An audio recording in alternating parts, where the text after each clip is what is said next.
प्यारे बच्चों, अध्याय 1 रासायनिक अभिक्रियाएं एवं समीकरण को हम विस्तार से समझ रहे हैं। उसी क्रम में आज हम पढ़ेंगे रासायनिक अभिक्रियाओं के प्रकार। अब हमने रासायनिक अभिक्रियाओं के प्रकार से पहले ये जान लिया था कि रासायनिक अभिक्रियाओं के गुण क्या होते हैं, जैसे अवस्था परिवर्तन, रंग परिवर्तन, तापमान परिवर्तन, गैस का निकास या अवक्षेप बनना। उसके अलावा सबसे महत्वपूर्ण बिंदु क्या होता है रासायनिक अभिक्रिया कि किसी रासायनिक अभिक्रिया में जो बंध है, किताब में आबंध शब्द का प्रयोग हुआ है, तो बंध और आबंध एक ही शब्द है। जो किसी रासायनिक अभिक्रिया में बंध है वो टूटते हैं और नए बनते हैं, यानी पुराने बंध टूटते हैं और नए बंध बनते हैं। अच्छा, बंध क्या होता है? बंध का मतलब कोई रासायनिक सूत्र में जो तत्व आपस में जिस आकर्षण बल से जुड़े हुए रहते हैं उसको बंध कहते हैं। जैसे ये पेन है, इस पेन का ये कैप है, ये अगर जुड़ा हुआ है तो ये एक, मैं कह सकता हूं दोनों के बीच बंध है, यानी रासायनिक बंध से तत्व परमाणु आपस में जुड़े हुए होते हैं।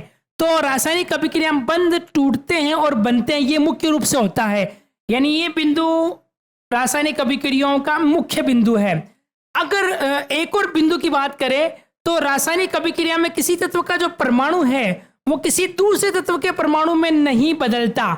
जैसे अगर किसी तत्व के परमाणु, जैसे हाइड्रोजन एक तत्व का परमाणु है, तो ये अभिकारक में हाइड्रोजन था तो ये उत्पाद में भी हाइड्रोजन ही रहेगा, ये ऑक्सीजन का नहीं बनेगा, हाइड्रोजन ही रहेगा, ये अपनी पहचान बाकी रखेगा। हाँ, ये किसी सूत्र में जुड़ सकता है, किसी यौगिक में जुड़ सकता है।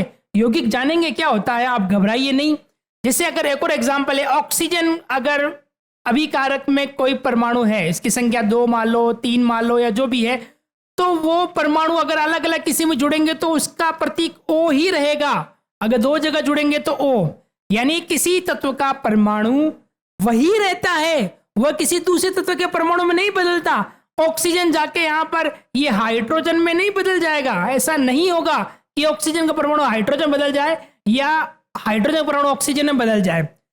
ये सिंपल सी बातें समझने के बाद अब हम रासायनिक अभिक्रियाओं के प्रकार जो इस अध्याय में हमें पढ़ने हैं, संयोजन अभिक्रिया, वियोजन अभिक्रिया, विस्थापन अभिक्रिया, द्विविस्थापन अभिक्रिया, उपचयन, ऑक्सीकरण अभिक्रिया, अपचयन, जिनको मिलाकर हम रेडॉक्स अभिक्रिया कहते हैं, वो पढ़ते हैं। सबसे पहले हम शुरुआत करने जा रहे हैं संयोजन अभिक्रिया से, यानी जो पहला प्रकार है वो है संयोजन अभिक्रिया।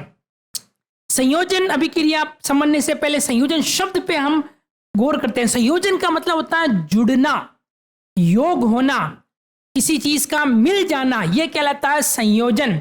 अब संयोजन अभिक्रिया किसे कहेंगे? देखो, हमने पढ़ा था अभिक्रिया में अभिकारक उत्पाद होते हैं, ये शब्द आपने सीख लिए तो आगे परिभाषाओं में आपके काफी आसानी होने वाली है। संयोजन अभिक्रिया किसे कहेंगे?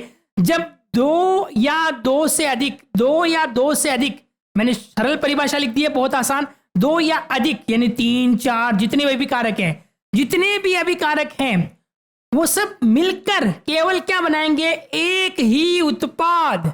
ये मुख्य बात है इस अभिक्रिया की, यानी जब 2 या 2 से अधिक अभिकारक मिलकर, यहां आप क्रिया करके, अभिक्रिया करके, संयोग करके, जुड़कर, यह शब्द भी लिख सकते हैं। तो जब 2 या 2 से अधिक अभिकारक मिलकर एक ही उत्पाद बनाते हैं तो उस अभिक्रिया को हम कहते हैं संयोजन अभिक्रिया। उदाहरण के द्वारा हम इसको विस्तार से समझेंगे। तो देखो, अभिकारकों की तरफ हमें कैसे पता चलेगा 2 या 2 से अधिक अभिकारक है? तो उन अभिकारकों के बीच में प्लस का निशान होगा, और उत्पाद क्योंकि एक ही है तो उत्पाद का सूत्र चाहे बड़ा हो चाहे छोटा हो, उत्पाद की तरफ कोई भी प्लस का निशान नहीं होगा, यानी तीर के निशान के उस तरफ, राइट हैंड साइड, दाईं तरफ जो उत्पाद बनता है उस तरफ कोई प्लस का निशान नहीं होगा, जो ये दर्शाएगा कि उत्पाद केवल एक ही बन रहा है। और जब उत्पाद एक ही बन रहा हो तो वो अभिक्रिया क्या कहलाती है? संयोजन अभिक्रिया। इसके अन्य नाम भी है, दूसरे नामों से भी जाना जाता है, जैसे संश्लेषण अभिक्रिया, संकलन अभिक्रिया। ये हम चौथे चैप्टर में संकलन अभिक्रिया, कार्बन और उसके यौगिक का अध्याय पढ़ेंगे, उसमें भी पढ़ेंगे संकलन, इंग्लिश में कहते हैं एडिशन रिएक्शन, योग अभिक्रिया या योगात्मक अभिक्रिया। इन नामों से भी संयोजन को जाना जाता है। अब हम उदाहरण लेते हैं क्योंकि बोर्ड की परीक्षा में परिभाषा के साथ साथ उदाहरण लिखना जरूरी होता है ताकि हमें नंबर पूरे मिल जाएं। तो देखिए, पहला उदाहरण और दूसरा उदाहरण मैंने वही लिए हैं जो पिछली वीडियो में हमने रासायनिक समीकरण को संतुलित करने में काम में लिए थे। यानी जब हम एक जैसी चीजें पढ़ते हैं तो वो हमें सरल लगती हैं और याद हो जाती हैं, इसीलिए मैंने ये उदाहरण लिए हैं ताकि आपको याद हो जाए। क्योंकि कई बच्चों की ये समस्या रहती है कि सर हमें परिभाषा तो याद हो गई परंतु उदाहरण याद नहीं होते। कोई बात नहीं बच्चों, यहाँ हम बार बार उदाहरण को पढ़ेंगे तो याद रखना भी आसान है और उनको बिना देखे लिखना भी हमारे लिए आसान होगा। पहला उदाहरण लेते हैं mg। अब देखो, जब कोई भी हम रासायनिक समीकरण लिखेंगे तो उस रासायनिक समीकरण में सबसे पहले हम सूत्र लिखेंगे उसका और उसके नीचे उसका नाम लिखेंगे हिंदी में। अब हम जितने भी रासायनिक समीकरण आगे लिखने जा रहे हैं विज्ञान के हर अध्याय के अंदर, जहां भी रासायनिक समीकरण को लिखेंगे, आप भी अपनी कॉपी में ऐसा कीजिए, जहां भी रासायनिक समीकरण को लिखेंगे वहां सबसे पहले सूत्र लिख लेंगे अभिकारकों और उत्पाद के, उनके नीचे प्रत्येक अभिकारक का नाम हिंदी में और उत्पाद का नाम हिंदी में लिख लेंगे। जैसे संयोजन अभिक्रिया का उदाहरण मैंने लिया mg को मैग्नीशियम कहते हैं, O2 ऑक्सीजन है और इन दोनों के मिलने से, इन दोनों अभिकारकों के मिलने से बना मैग्नीशियम ऑक्साइड, इसका सूत्र MgO। अब संतुलित करने के लिए यहाँ 2 लगाए हुए हैं, संतुलित करना हमने सीख लिया है। यानी अब हम जो भी रासायनिक समीकरण लिखेंगे, किसी भी अभिक्रिया के प्रकार में उदाहरण लिखेंगे तो उस अभिक्रिया को हम समीकरण को संतुलित करके ही लिखेंगे। तो ये पहला उदाहरण हमारे यहाँ संयोजन में भी काम आ गया, ठीक है, याद हो गया होगा आपको। दूसरा उदाहरण लेते हैं, जल का निर्माण यानी पानी का बनना, जल का अणुसूत्र H2 होता है। अब हमें पता है जल बनता है हाइड्रोजन गैस और ऑक्सीजन गैस के मिलने से। अब यहां भी उत्पाद, क्योंकि एक आगे प्लस नहीं है, उत्पाद एक ही है, तो ये भी एक प्रकार का संयोजन अभिक्रिया का उदाहरण है। ये दोनों उदाहरण संयोजन अभिक्रिया का उदाहरण है। अगला उदाहरण जिसमें हम कार्बन का प्रतीक C होता है, कार्बन के बारे में तो विस्तार से पढ़ेंगे बच्चों। C, बड़ा C, ये ऑक्सीजन O2, ऑक्सीजन का जब सूत्र लिखेंगे अकेले में तो O2 लिखेंगे, ये दोनों जुड़ जाते हैं और बनाता है CO2, कार्बन डाइऑक्साइड। ये वही गैस है जो हम सांस से बाहर छोड़ते हैं और पौधे प्रकाश संश्लेषण में काम में लेते हैं। इसके बारे में विस्तार से हम पढ़ेंगे। तो यहाँ पर C और O2 मिल रहे हैं, दोनों अभिकारक आपस में जुड़कर संयोग करके एक ही उत्पाद बना रहे हैं, इसीलिए इस अभिक्रिया को हम क्या कहते हैं, संयोजन अभिक्रिया। आसान उदाहरण है बच्चों। एक और उदाहरण लेते हैं, ये उदाहरण थोड़ा सा विस्तृत रूप से हम लेंगे। इस उदाहरण में CaO, Ca होता है कैल्शियम का और पीछे O जुड़ा हुआ है। अब ये यौगिक है। अभी तक मैंने इतने लिए तत्व थे। अच्छा, 2 चीज आपको मैंने बतानी है। एक तो मैंने लिखा तत्व और एक मैं बोलूंगा यौगिक। अब पता कैसे चलेगा तत्व क्या है, यौगिक क्या है? परिभाषा तो कई बार बच्चे रट भी लेते हैं, लेकिन समझना जरूरी होता है। तत्व एक ही प्रकार के परमाणु को तत्व कहते हैं। यौगिक जिसमें अलग अलग तत्व जुड़ते हैं वो यौगिक कहलाते हैं। पहचानोगे कैसे? तत्व में हमेशा अगर ABCD, क्योंकि रासायनिक सूत्रों को ABCD अंग्रेजी के अल्फाबेट में लिखते हैं, अंग्रेजी के अक्षरों में लिखते हैं, तो तत्व में जो अंग्रेजी का बड़ा अक्षर होगा वो केवल एक ही होगा। जैसे हाइड्रोजन अगर अकेला है तो ये एक तत्व है, चाहे इसके आगे 2 ही हो, चाहे अकेला तो भी तत्व है। जैसे अगर हम बात करते हैं हीलियम He, अब यहाँ 2 अक्षर अंग्रेजी के भले ही हो लेकिन बड़ा एक ही है, तो भी ये क्या है, एक तत्व है। अच्छा, एक और एग्जांपल लेते हैं, जैसे लिथियम Li, यहां भी 2 इंग्लिश के अक्षर लिखे गए हैं परंतु कैपिटल लेटर बड़ा ABCD वाला एक ही है, इसीलिए भी क्या है, तत्व है। अब यौगिक, जी हां, इसका जस्ट विपरीत, यौगिक में कम से कम 2 कैपिटल लेटर होंगे, 2 बड़े ABCD वाले अक्षर होंगे।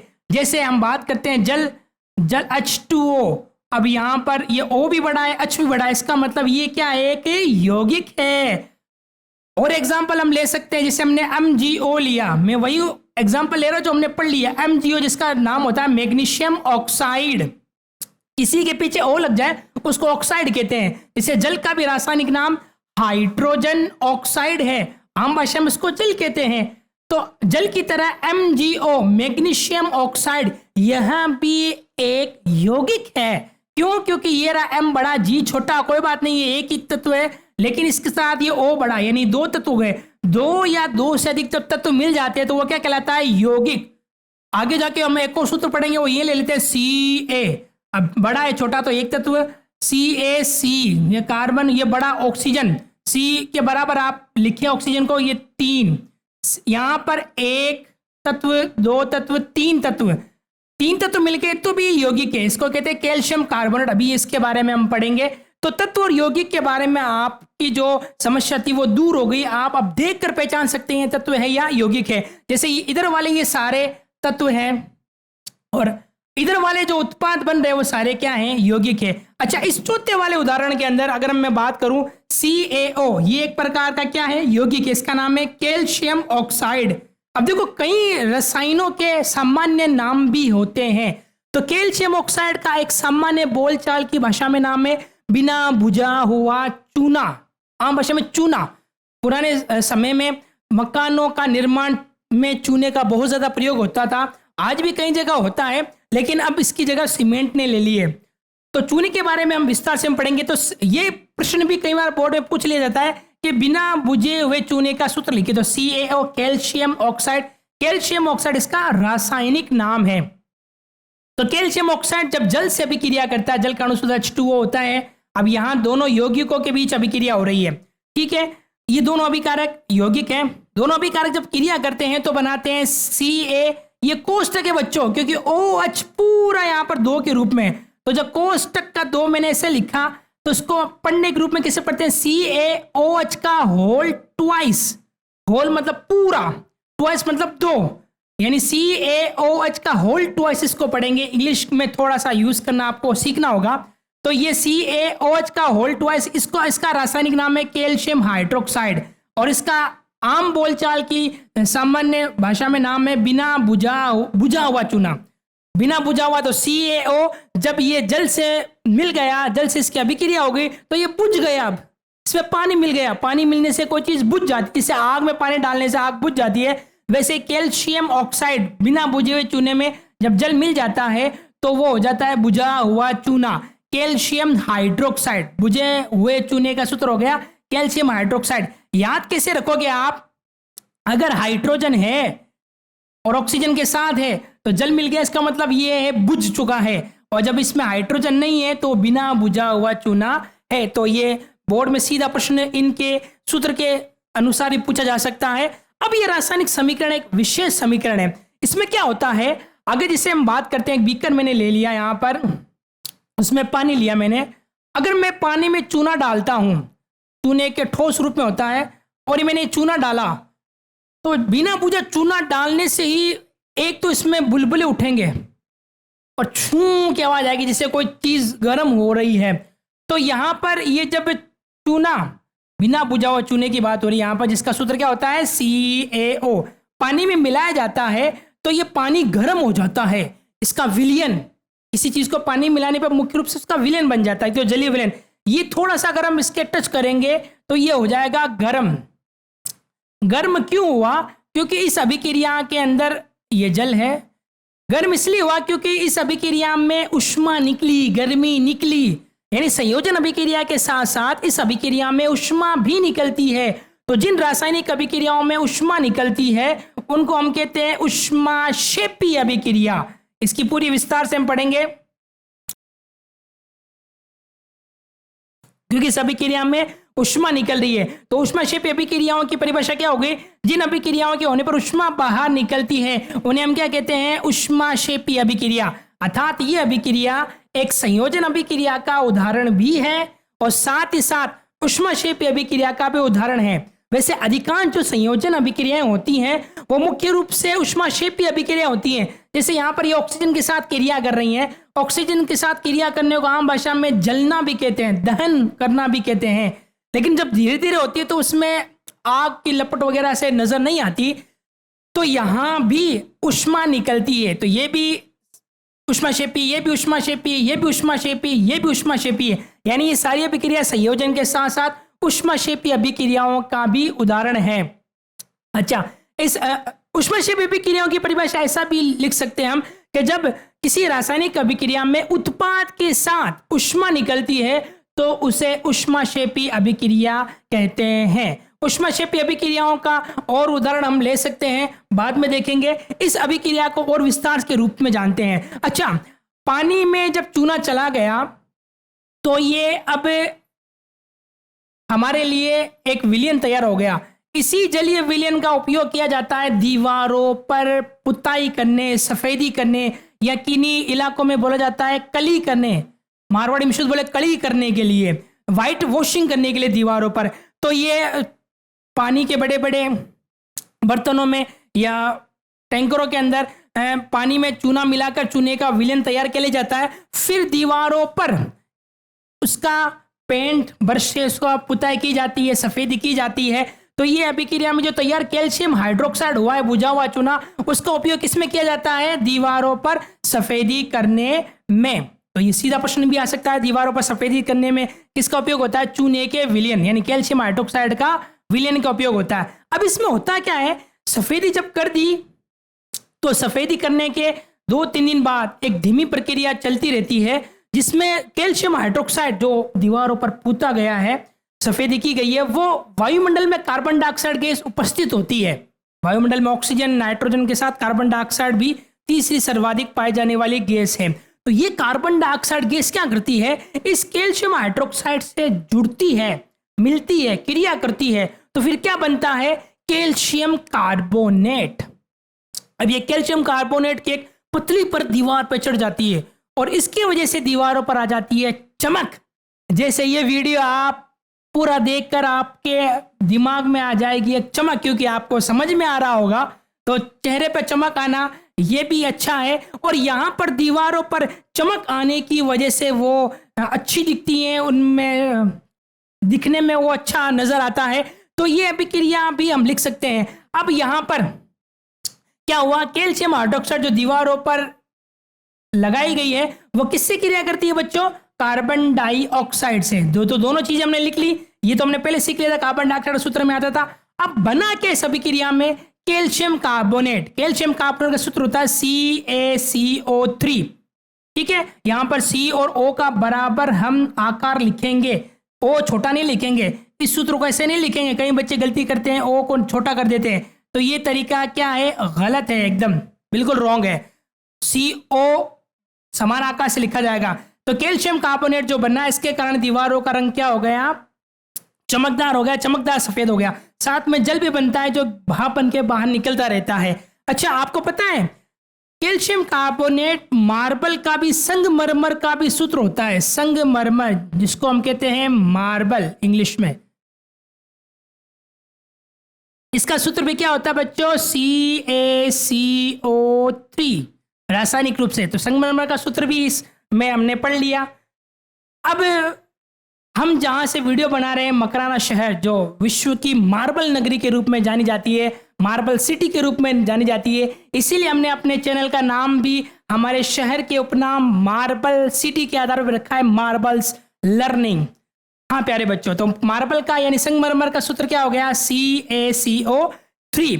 तो ये अभिक्रिया के लिए एक स्पेशल बिंदु हो गए जो हमने यहाँ डिटेल से पढ़ लिए। अच्छा, ऊष्माक्षेपी अभिक्रियाओं के 2-3 उदाहरण। अच्छा, एक चीज, ये अभिक्रिया यहाँ पर संयोजन नहीं है। क्यों संयोजन नहीं है?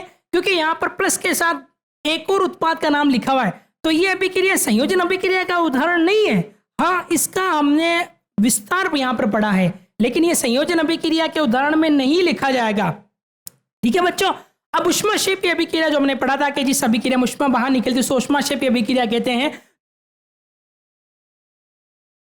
तो उसके 2-3 उदाहरण और लेते हैं, लेकिन यहां पर मैंने अलग इसलिए लिख दिए क्योंकि ये संयोजन अभिक्रिया के उदाहरण नहीं है, ये ऊष्माक्षेपी अभिक्रिया के उदाहरण है। पहला हम लेते हैं प्राकृतिक गैस का दहन, नेचुरल गैस। प्राकृतिक गैस का जो मुख्य घटक होता है वो होता है मीथेन, जिसका सूत्र है CH4। अब इसका नाम मीथेन क्यों होता है उसके बारे में हम 4थे अध्याय कार्बन उसके यौगिकों में विस्तार से जानेंगे सूत्र के बारे में, और ये अभिक्रिया आगे जाके हम और भी पढ़ेंगे। तो यहाँ भी हम पढ़ रहे हैं, आगे जाके इसका रिपीट भी हो जाएगा, दोहरान भी हो जाएगा, तो याद हो जाएगी। किसी चीज का दहन होता है जलने के लिए कौन सी गैस है, क्या ऑक्सीजन O2, दो यहाँ पर सही इसको संतुलित करने लगा है। तो प्राकृतिक गैस का दहन की जो रासायनिक समीकरण है CH4 प्लस 2O2 ऑक्सीजन, ये बना तो कार्बन डाइऑक्साइड, यानी किसी चीज को जलाते हैं अधिकांश तो कार्बन डाइऑक्साइड गैस निकलती है। ये गैस निकलती है, गैस को अपन ऊपर के निशान की तरफ से बाहर निकलती है और साथ में बनता है जल। तो कई बार परीक्षा में ये पूछा जा चुका प्रश्न, प्राकृतिक गैस के दहन की रासायनिक समीकरण लिखिए। तो हमारी ये समीकरण इस प्रकार से आप लिख सकते हो CH4 प्लस 2O2, तीर का निशान एरो, CO2 प्लस H2O। अगर आपको याद नहीं है तो ये एरो निशान लिखना आवश्यक नहीं है। एक और हम लेते हैं श्वसन, एस्पायरेशन, हम जो सांस लेते हैं वो सांस छोड़ते हैं। हमारे शरीर में खून में जब ऑक्सीजन मिल जाती है तो जो हमने भोजन किया है उससे हमें ऊर्जा मिलती है, यानी ऊष्मा बाहर निकलती है भोजन से। तो श्वसन भी एक प्रकार की कौन सी अभिक्रिया है, ऊष्माक्षेपी। अब जो भोजन है वो ग्लूकोज के अणु के रूप में होता है। ग्लूकोज के अणु जब हमारे श्वसन में ऑक्सीजन गैस मिलती है तो वो अभिक्रिया करके हमें ऊष्मा भी मिलती है और साथ में कार्बन डाइऑक्साइड गैस जो हम लगातार शरीर से बाहर निकाल देते हैं और जल के अणु भी निर्माण होता है। तो इन दोनों अभिक्रियाओं में उत्पाद के साथ ऊष्मा भी निकलती है। ऊष्मा भी आप जोड़ सकते हो, ऊष्मा को आमतौर पर लिखा नहीं जाता लेकिन यहाँ हम समझने के लिए लिख सकते हैं। तो ये दोनों अभिक्रिया ऊष्माक्षेपी का उदाहरण है, परंतु याद रखिएगा ये संयोजन अभिक्रिया का उदाहरण नहीं है। तो इस प्रकार से हमने इस पूरे टॉपिक के अंदर संयोजन अभिक्रिया के विभिन्न उदाहरण लिए। संयोजन अभिक्रिया के खास उदाहरण, ये चूने वाला, बिना बुझा और बुझा हुआ चूना, आपको बुझना नहीं है, आपको खिलना है, ठीक है। ये तो उदाहरण ले लिया। दीवारों पर सफेदी करने वाला हमने भी डिटेल से ले लिया और दीवारों पर चमक क्यों हो जाती है ये भी हमने प्रश्न को आसानी से समझ लिया और साथ ही साथ ऊष्माक्षेपी अभिक्रिया के दो अन्य उदाहरण भी ले लिए। आप ये उदाहरण भी लिख सकते हो ऊष्माक्षेपी में और ये उदाहरण भी लिख सकते हो, यानी संयोजन के लिए आए तो भी ये उदाहरण हमारे लिए काम में आ जाएंगे और ऊष्माक्षेपी अभिक्रिया के लिए आ जाए तो भी ये उदाहरण काम में आ जाएंगे। तो देखिए बच्चों, ये थी हमारी संयोजन अभिक्रिया के साथ ऊष्माक्षेपी अभिक्रिया की परिभाषा उदाहरण। उम्मीद है आपको समझ में आया होगा। अगले बिंदु में हम पढ़ेंगे वियोजन अभिक्रिया।